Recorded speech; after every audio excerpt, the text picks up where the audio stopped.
Hi friends.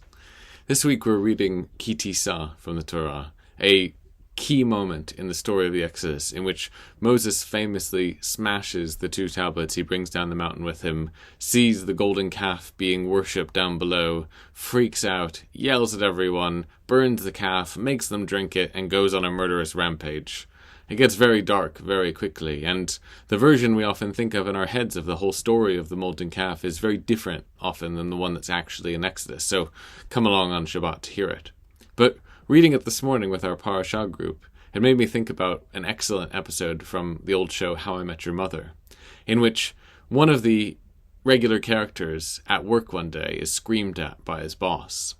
And he doesn't know what to do with this and gets really frustrated and feels humiliated. And his friends tell him that night at the bar, after they're recouping their day, that he needs to understand something they call the chain of screaming, which is that if someone yells at you, the only thing you can do is go and yell at someone else.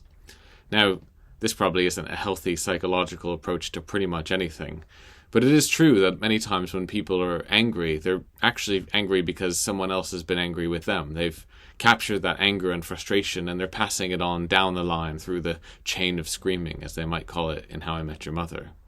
Moses this week seems very guilty of that. He goes up to see God. God is harsh. God hears about the golden calf being built down below. God tells Moses about what's going on down below, and the people are worshipping it, and Aaron has helped them. And God initially is the one who's angry. God is the one who says, let me just wipe them all out, and we'll start over. You and me, Moses, we'll get out of here. We'll start over. I'll make a new nation out of you.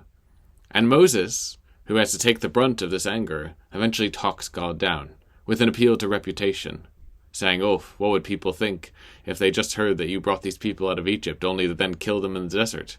Very good strategy for negotiating with angry deities, it seems, is to appeal to their own sense of hubris. And it works. God is mollified. But Moses, who presumably has just dealt with a very difficult and scary situation, trying to prevent God from eliminating loads of people, then goes down the mountain himself, knowing full well what he's going to see, having been told that the people have built a calf and are worshipping it. But nonetheless, when he sees it, he himself is overcome by anger. He smashes the tablets. He yells at Aaron, his brother, the only person who helps him through these situations. He burns the calf itself and makes everyone drink it. And he asks the Levites who were loyal to him to go on a rampage, killing 3,000 people throughout the camp. It strikes us immediately as kind of bizarre that Moses spent all this energy trying to talk God down from God's anger, but then can't resolve and can't contain his own anger. And perhaps there's a lesson there in the chain of screaming.